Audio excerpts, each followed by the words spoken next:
Assalomu alaykum qadrlik anglag'uvchilar. Anglayotganinglar mahallamni yoritgan Oy bilan suhbat programmasining hayot hikmatlari sayfisi. Mikrofon oldida Rida Ablimit.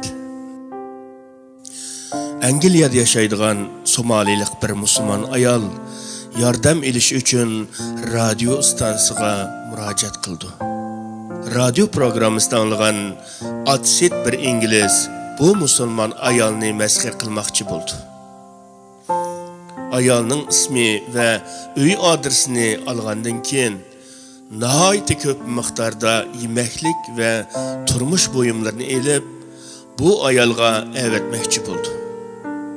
Xizmatkorni chaqirtib, uningga olib berishni buyurdi va agar ayol bu narsalarning kim avatganligini so'rab qolsa, uningga buni shayton avatdi degan deydi.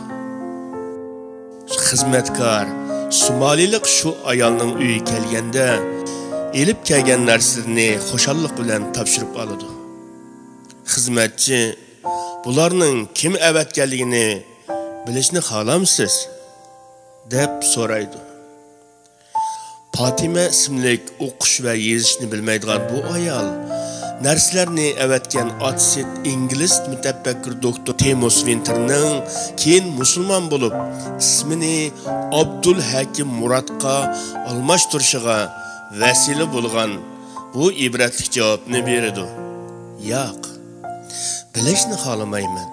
Chunki Allah bir ishning vujudga kelishini xohlasa, şeytanlarmı onunla itaat kılıdı depti. Programımızda yaxtırgan bolsanız kanalımızga müşteri bulun.